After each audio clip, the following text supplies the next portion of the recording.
Hi guys, Rudy here. As you might have heard, there's a new game that came out 2 days ago, which is called Wolcen, Lords of Mayhem. It's a pretty cool game. It's basically a hybrid between PoE and D3, and I've been playing it for the last 2 days, and I want to give you a little bit of my input. I've never seen anything about the game before. This was like basically completely blind playthrough. I had no clue about classes, skills, how the game works, anything. So I just went in. I tried to make like a bow build, and that works surprisingly well. And I'm gonna show you a little bit of what I made.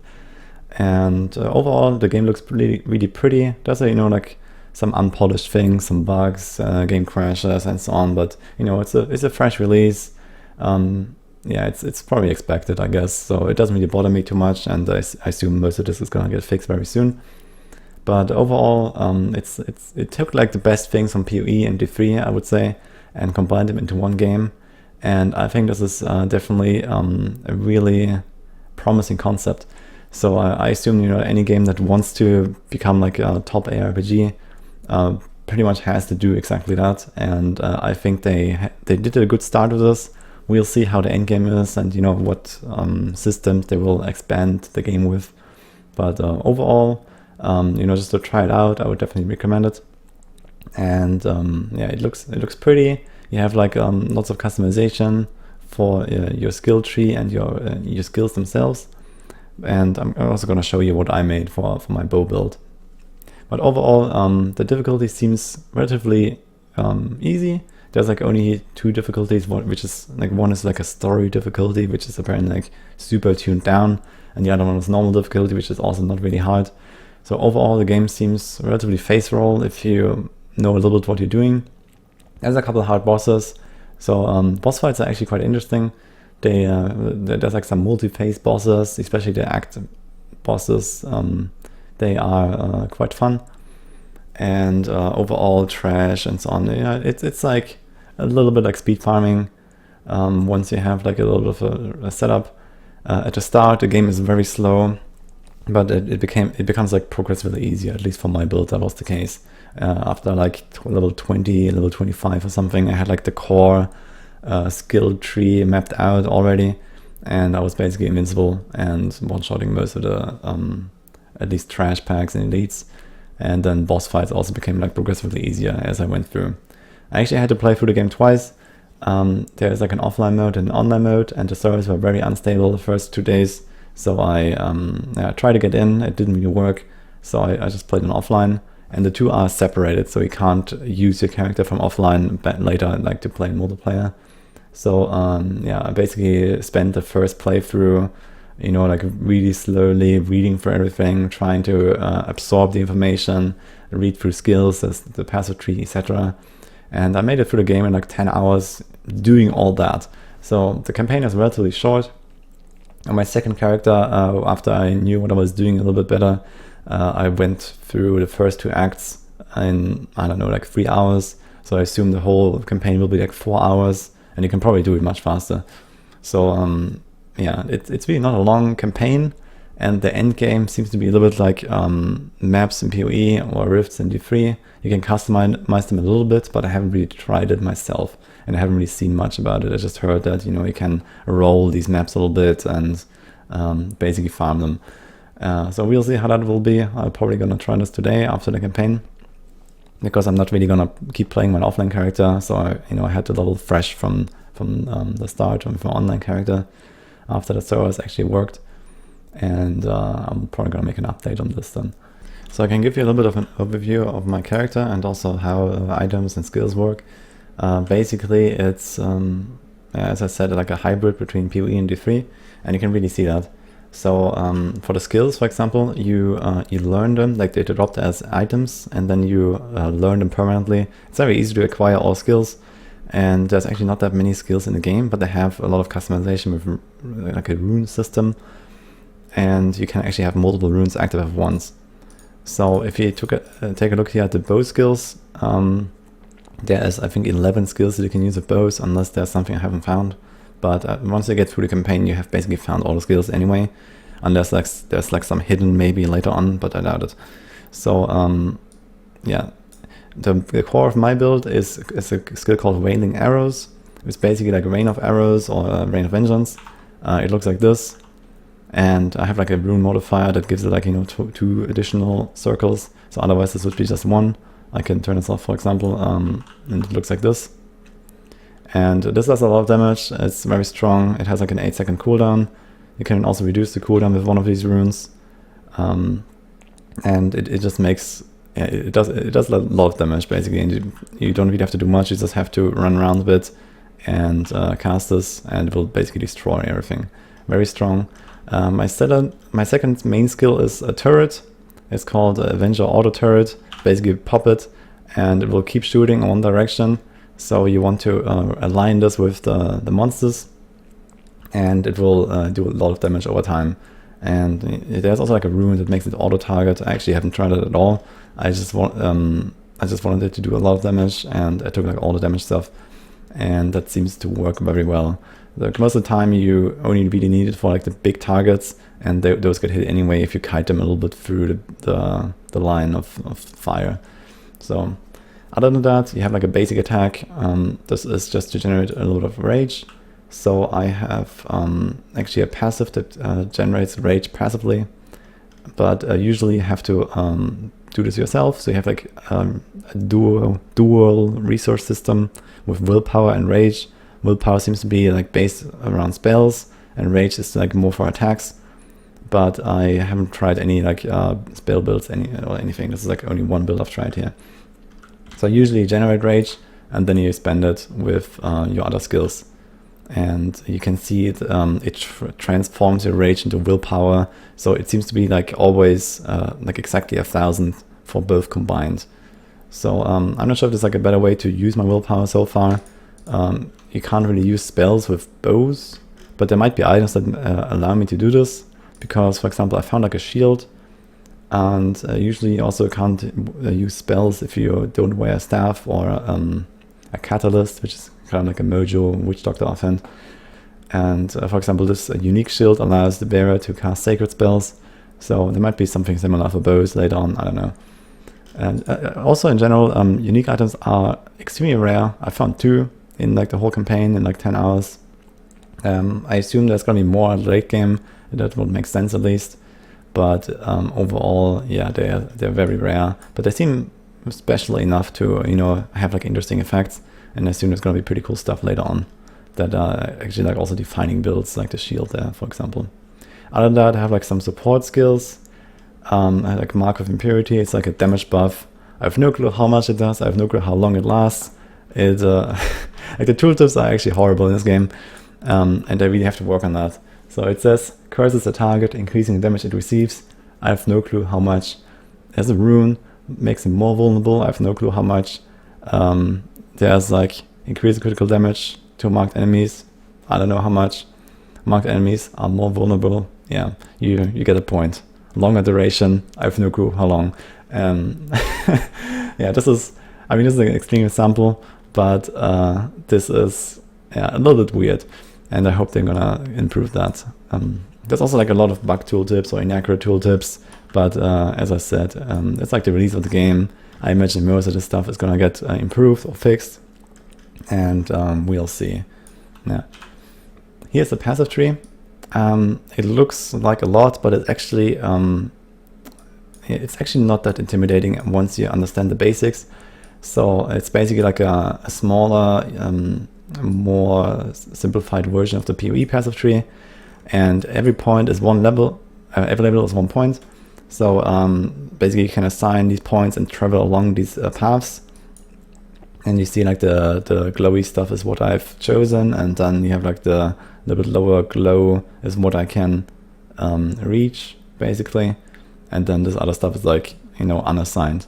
So you start out in the middle, and it doesn't matter which character you choose, all of them start at the middle. So it's basically just like a starting point. You know, at the start of the game, there's like 3 different classes: melee, ranged, spell. But it only really matters for the first 5 levels. After that, it just gives you like the first spell and your first weapon, and that's it. So it doesn't matter. So you can rotate these rings. So you can click on this here on the side, and you can rotate them around. So you can kind of like match it a little better if you want to reach, you know, certain areas of the tree. And if it's not connected, then obviously everything is inactive. So you see like this is still glowing, but it's like grayed out. So this means I don't get these bonuses because it's not connected to the tree right now. But now, for example, that this is rotated, I could assign this one point and I would have the connection again, at least for this part. And maybe, you know, I could go up here and then connect this again. Yeah, but overall it makes it a little bit easier to reach like certain areas of the tree. And it's really like based around these big nodes. So I have like these small nodes, travel nodes, and then you have like the big ones that usually have like special effects or something, and you make your build around those. That's basically. So for me, the core of the build is basically this part here. You have like a little bit of damage, attack speed. This is like small stuff, but basically how I nuke and do so much damage is through those 2 points here. This one says your willpower generator is transferred into rage, and your willpower regeneration is applied to rage instead. So usually you lose rage over time and you gain willpower over time, and this turns it around. And I don't use willpower at all because I'm not spellcaster, so this is really great. And I can basically just use everything freely as I want without doing a lot of like generator attacks. And then we have this one. It's a small point behind the big one, but this is actually like the big damage boost here. It says skills have 100% increased rage cost when rage is over 750, and skills also deal double damage. So this really makes this build insane, because it's like basically a free 100% multiplier. Really insane. And in fact, with my build, I can use both of my skills while being at above 750. So I use the rain, and I'm at 770, and I can still use the turret, which is you know, also getting the double damage effect. And then I regenerate a bit of rage. It doesn't work when you don't hit anything, but you know, I can shoot, and then I get back to full, you know, by the time I have my cooldown ready, and I do the same again. So this works very well. Other than that, we have some leech. This actually works with the turret. So yeah, 2% life leech is insane. You do so much damage. I'm basically invincible if I'm leeching, unless I get, you know, like one shot by some stuff. But this doesn't happen because I have this node here, which gives you like basically like a charge every 2.5 seconds that reduces damage taken, and you can stack up to 5 points, and each point is 20% less damage. So basically invincible once I have 5 points. But every time I get hit, I lose 1. So for boss fights, this is insane because, you know, the boss fights have usually like very telegraphed and slow abilities, and they tend to hit hard, but you know, they don't do a lot of damage when you have 100% damage reduction. So you're basically invincible on most bosses unless you get like comboed, or you get like stuck in like a bunch of small monsters. But this is basically all my defense and all the defense I need. And I don't really invest into toughness at all, into life and so on. This is all you need basically if you dodge some stuff and you don't get stuck. There's other small stuff like increased damage per rage, rage generation on kill. This is pretty good. And you know, the rest of the tree is like, you know, slowly being put together. So there's like also something like this, for example. You have plus 50% material damage, but you can only deal material damage. So there's 3 different types of damage. Basically, it's material and metal, and what is the last one? Occult. So you can see it here on the weapon. Material is physical, rend, and toxic. Elemental is fire, frost, lightning. Occult is sacred, shadow, ether. So it has like this, you know, like system where, you know, you have them like spread out, and you can buff all your material damage, or you can just buff physical damage, or, you know, of only fire damage and so on. But yeah, this is like basically how the system works, and I'm basically pathing down here right now, and I try to have only material damage on my items and so on. Other than that, we have like, you know, some crit stuff. This is like just generic damage increases, crit chance, crit damage, but you deal a little bit less damage on non-crits. And here down here is where I'm pathing to. You get like attack speed on crit and stuff like this. But basically the core of the build, you can reach it very fast. And yeah, by like in the middle of Act 2 or something, I had like, you know, this right side complete. and this was, this basically makes everything quite easy. And the rest is just like generic increases. I'm not sure about the end game. It seems like so far, once I have this, everything's pretty face roll, and I can't really imagine that the end game is going to be very hard right now, because there don't seem to be like infinitely scaling systems and so on. Maybe you can make the maps really challenging. I don't know. At least in group play, I imagine it's going to be very easy, because you can have like one guy being like some kind of like puller, support, tank role, maybe some debuffs even, and then you can, just like mega blast everything. So I don't know, I haven't tried any multiplayer, but I assume it's going to be very easy in late game. Other than that, for the items, what you need to know is that, at least for my attack builds, flat damage is insanely good. So these items, like the weapon, for example, can roll like flat damage. For example, here you have like +5 to 12 physical damage on attacks, and there's also sockets. You can socket these gems that also add flat damage. This is very strong. You should try to get this, and it really improves the damage by a lot. Other stats that are important for, at least for this build, is cooldown reduction, and you can also stack like crit chance and so on. Movement speed is very important. Actually, your builds are very slow, very immobile. At least bow builds don't really have a good mobility skill. You can roll around, so there's like this dodge mechanic, and you see these points on the bottom left. It's called stamina. It regenerates every couple seconds, and you can use this to move around. And I think late game you will stack a lot of mobility through movement speed and through stamina regeneration, just so that you're not terribly slow. There is like a skill called evasion. You can use this to like jump backwards, and it also kind of works, but it's not really great. And the problem is it also costs rage, which sometimes destroys my combo with the waiting arrows and the turret. So for easy targets, this is fine, but yeah, generally you want to avoid using that when you want to nuke.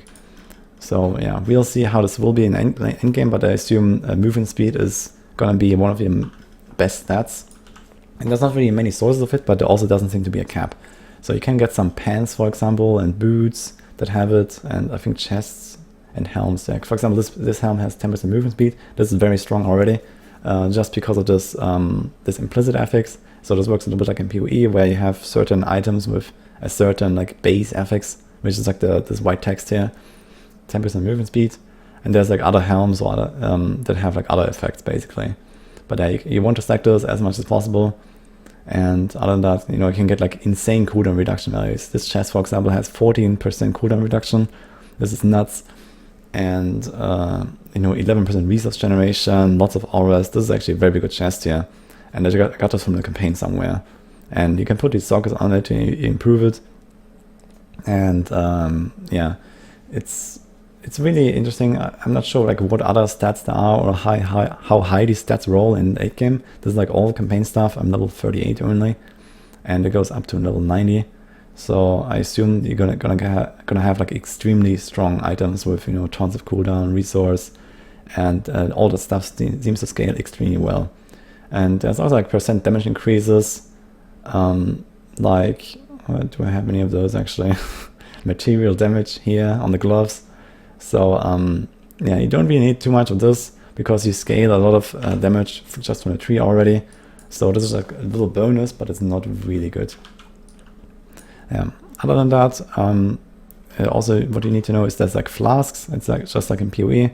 So we have 2 slots for flasks, and there's 3 different types. I'm not sure if there's like unique flasks later on, but there's like health, rage, and willpower. So I use like 1 health flask for these situations where I take a lot of damage. Other than that, you want to press your rage potion sometimes, and it refills when you kill stuff.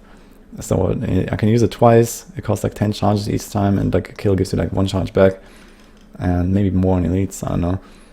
And yeah, this is basically how you can fuel your stuff as well without these passes, for example.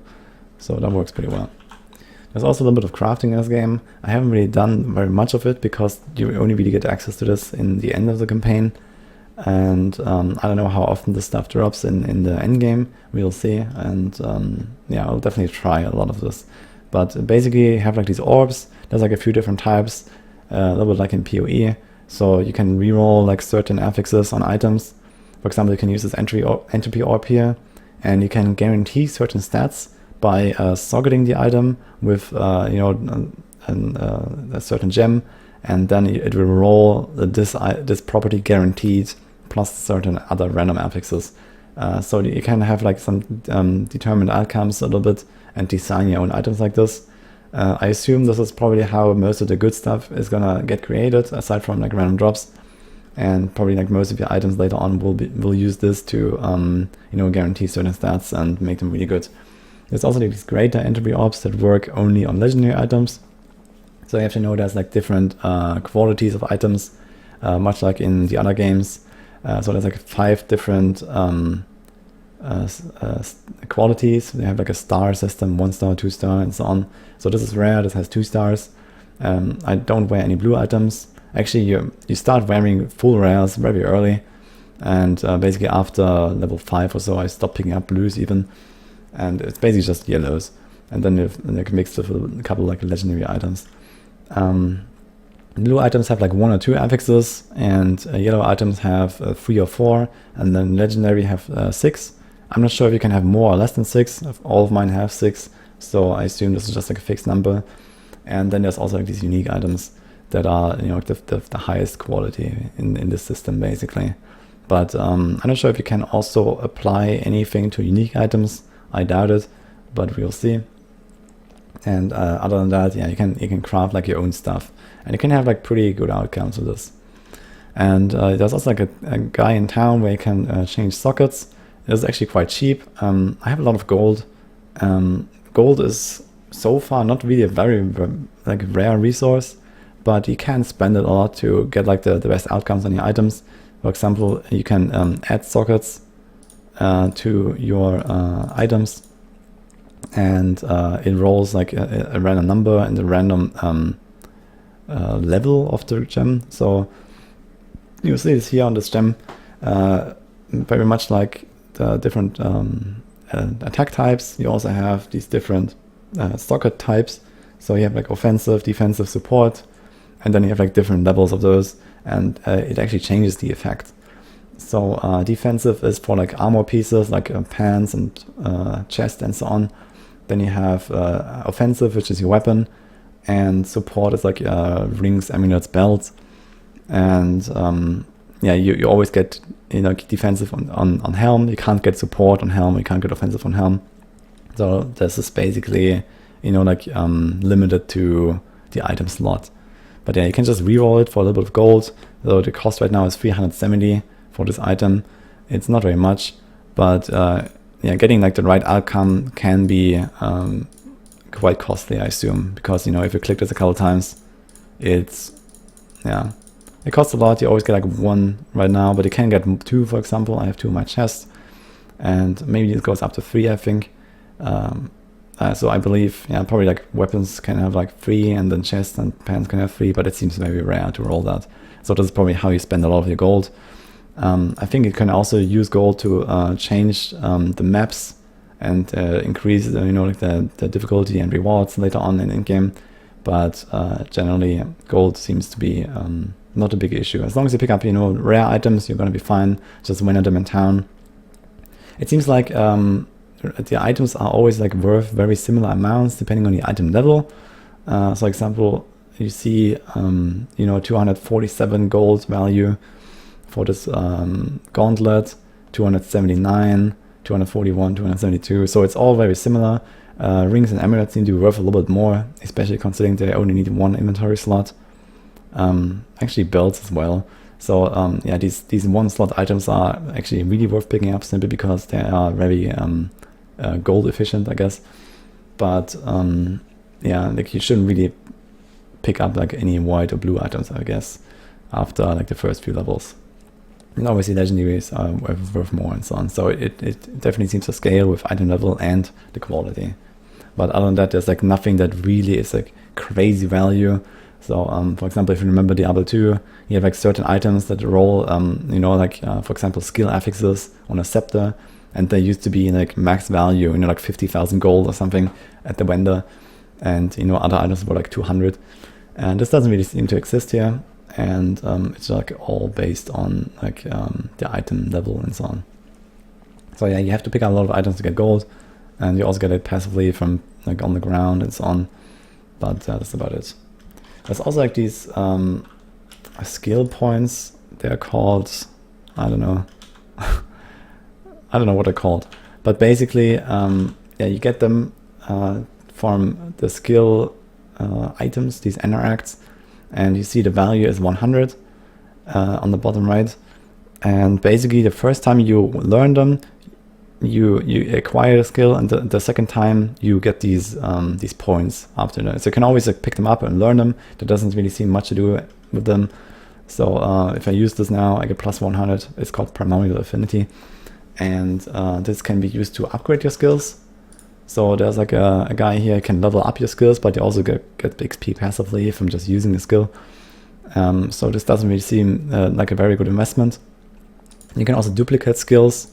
This will be very important for late game. I can't do it yet, but basically you can take the skill and have it like multiple times on your skill bar. So this seems insane for late game.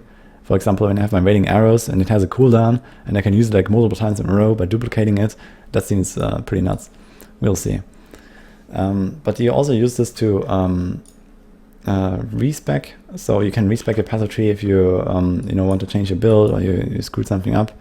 So you just go to your passive, your character sheet here, and you can reset your passives for it's not really free, but it's very easy. You get like it costs 950 right now. I have like 1.5k, and I already respec like once or twice to change like some minor things on the tree. So it's not really trivial, but you can respec quite easily if you want. So this is fine. And you can also reset your attributes. Right now this would cost 19,000 gold, which is also not very much. Yeah, so just overall you can customize your character, and if you want to change it, it seems very easy to do so. Other than that, here like the character details. It's very generic. Damage, survivability, resistances. I don't know exactly yet how all these ailments work. So you have like poison, bleed, burn, freeze. You have like a chance to apply certain effects depending on what damage type you do, I think. And then there's also like certain skills or runes that increase the chance, increase the effect, and so on. I haven't really messed around with that very much, but I assume you can do some really insane like stun, poison combos, or I don't know, something like that. Resistances are really straightforward. There doesn't seem to be any like armor in this game. It's just resistances, so you can see exactly how much damage reduction you have. So this is a very easy system. I like that. And you also have like dodge chance, block chance, etc. So this is like very basic. Other than that, the tooltips, it's really hard to understand sometimes how much damage you actually deal, because there's like certain stats that are reflected in the tooltip, but others are not. For example, like flat damage and like all your damage scaling is added to the tooltip, but the crit damage is actually not calculated into the average damage. So right now my skill has 34% crit chance, 222% crit damage, and this is not part of the average damage calculation for the skill. So you'd have to like kind of figure that out yourself. My build is going to focus a lot on crit damage and crit chance, so I assume you can probably scale this to like very high values. And yeah, basically this is probably like how you scale this in endgame. We will see about that. Yeah. Other than that, you have like these main stats, and you get like a total bonus damage depending on your 3 highest. So you can like choose to spread out your stats between if I have like a lot of ferocity and a lot of agility. On my online character, I actually invest much more in ferocity now, because agility mostly gives you attack speed and also like spell casting speed. This doesn't really seem all that great for my build, so I chose to do a lot less on my second character and a lot more ferocity, which is more crit, and basically just nuke stuff down with higher damage. Toughness seems very weak. Actually, I would not suggest to invest anything into this so far. I don't feel like it does very much. You get a little bit of health and force shield for it, but it's much better invested into damage, and try to get like a little bit of health from your items. For like, I think right now I get like, I don't know, 2 or 3 health per point in toughness. You get 10 attribute points per level.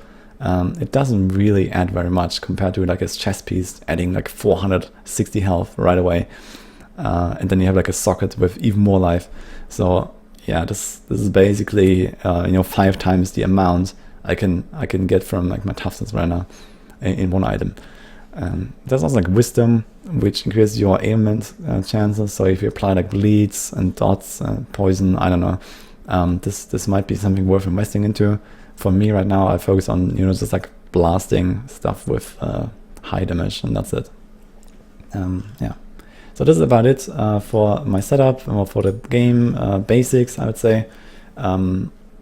We will see how this stuff changes in endgame. I'll probably make like another video once I found out a little bit more, and then we'll see where I go from there. I hope you liked this little overview, and I hope it will help you a bit to understand how the game works.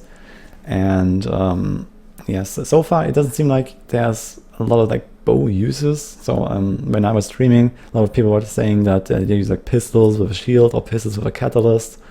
Bows don't really seem to be very popular, but for me this works very, very well, and I like bows, so I will probably try to make like some cool stuff happen here. Also, like a lot of people are playing like melee with whirlwind and stuff, so that seems to work quite well. But as I said again, like I haven't really seen much. I don't know how good this build is compared to other builds. I just know that for me this is like blasting. And yeah, I think this is gonna be great once you optimize a little bit more. Yeah, hope you enjoyed this video, and see you guys next time.